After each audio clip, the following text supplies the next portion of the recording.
Hi and welcome back to another video of JPlay. I am Marcus and today should be a rather short one because I'm only taking a look inside the box of the expansion of Mille Fiori.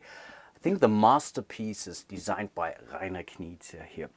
I already had a quick look at the insides and definitely had a look at the rules, but apart from that, I think I want to do the, let's say, the real unboxing here with you. So obviously this is the rule set. Yeah, not really an awful lot to consider. There are definitely some mechanics, and this is, I think, what I will focus on today, because again, you see that here, component-wise, there's really not an awful lot to look at. So we have 4 more of those beautifully grafted player pawns. Of course, there are these acrylic pieces, which I think might already remember from the base game. I'm not 100% sure if these are exactly the same, but yeah, we are using them basically for a different track here. So we are not adding another player or so. It's still a 4-player game. And one piece that I think they didn't really, let's say, fix with this expansion, which is something I kind of hope for, is there are some very minor changes to the 2-player game, but apart from that, I don't really think it's a necessarily or particularly good game for just 2 players. You really want the board to be crowded, you really want this drafting to happen.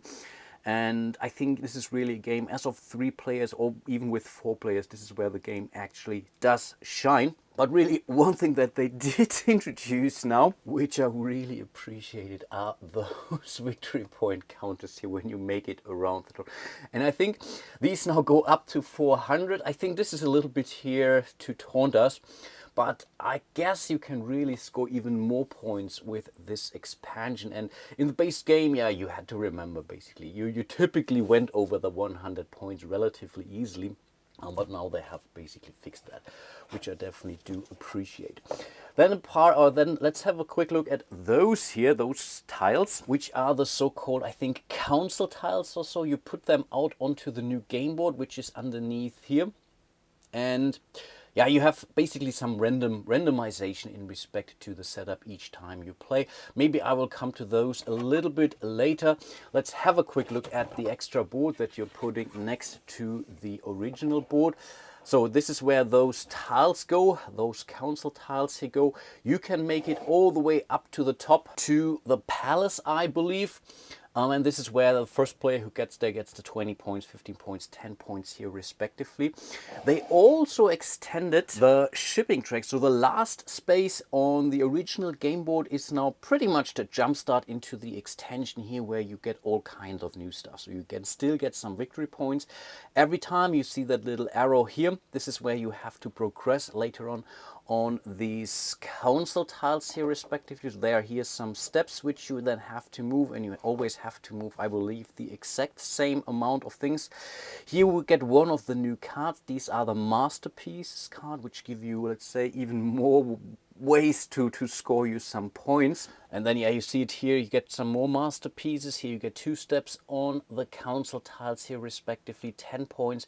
And whoever makes it here to the final space of the shipping track will also collect the 20, 15 points here respectively. But then basically, just like with a base game, once you are here, you are no longer allowed to move your ship any further.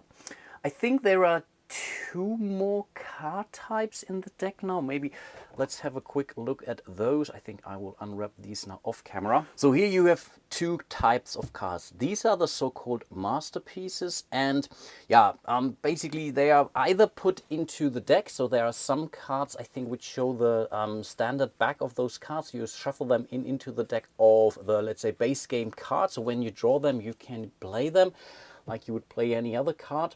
First of all, they will score you immediately the points that are printed on those. And I think this is 2 to 5 or 6 or so, can't quite remember, but not a significant amount of points.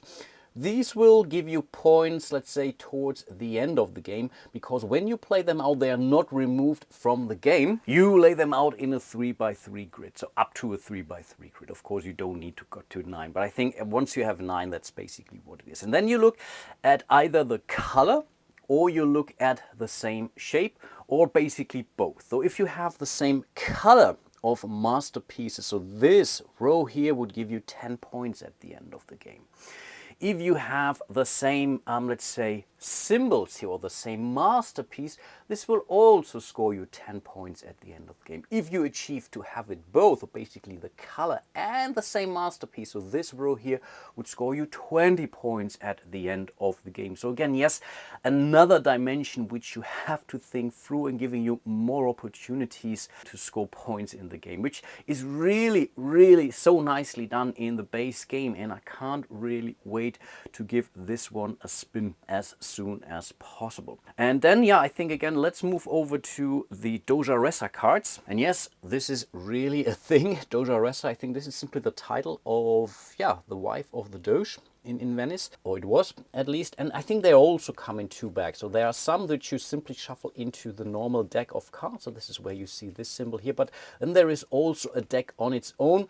And I think you get these cards here with her back by simply moving on to spaces on the council track like this. So in this case, you get to choose one of the ones that are publicly available, 3 of those, or you can always go for the card that's on top of the deck. And they come in various different flavors. So this one here, for example, simply gives you 15 points. This is where you can move your ship 1 to 7 spaces. Really, really very nice.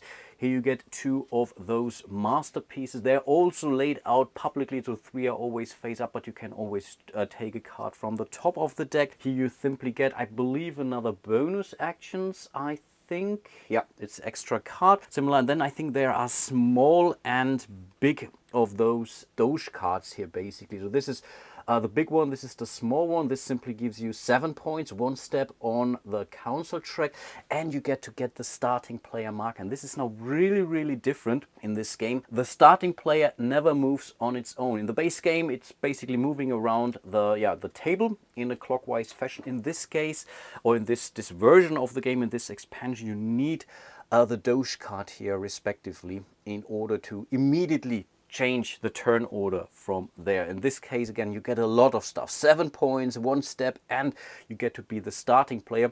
And similarly here, you get slightly less points. You get 1 to 3 steps, which is something that you can choose. Normally, when you see 2 arrows like here, you have to move 2 spaces up. Here you get to choose only 3 points, and yeah, you also get to hold on to the starting player. You get the starting player if you don't have it. And then there are more cards here in the normal deck here as well. These are really shuffled into the deck, and I think these are actually the ones that I think I misrepresented this. All the Dogeressa cards are only face down. I think the cards that you're shuffling into the deck, these are the Doge cards or so. They are now really simply part of the drawing. This is the main way how, or well, basically one of the only ways how you get to be the starting player here. And then yeah, here on this council track, you see that here again, you get the masterpiece. Here you get 5 points from your for the shipping track, or not 5 points, 5 steps here. But this symbol here means if you're triggering a space like this, this means you're not getting the extra action. It seems the rules say it seems to be exploitable to some extent. I don't know, but apart from that, this is what those things do. They either give you victory points, one of those cards, a Dogeressa card, or steps for your ship respectively. And I think those were all of the new mechanics of the expansion. Again, can't wait to give it a spin. Even some more agonizing decisions here. In the end, it's only quote-unquote this track. They have extended this, but as you also get the scoring from these masterpieces here, so I think there's really a ton more decision making in here. And again, I really highly enjoy the base game here. Not that I really thought it needed an expansion, quite honestly. Of course, I definitely do appreciate those counters here, but yeah, this is something which you could have easily replaced with something else. But yeah, I think these mechanics here give you even more options, and yeah, really happy to explore those. And yeah, before I end this video here, let me know if you want me to do maybe a walkthrough video, basically playing or simulating a 3-player game or so. I'm also using components of the expansion here. Again, let me know if I get enough likes and votes and comments for that, then I will definitely consider that. And also, before I forget, a huge shout out to all of my patrons and channel members out there. You guys are really amazing. Appreciate your support, a big deal. So if you want to support my little channel, you will find a link to my page on Patreon. You can also join me here directly here on YouTube by clicking this little join button down there. Yeah, like and subscribe. This also helps. There's also this little thanks button, which you can click for a small or maybe not so small donation. Leave it up to you. And yeah, with that being said, hope to see you soon in one of my other videos. And yeah, until then, bye bye.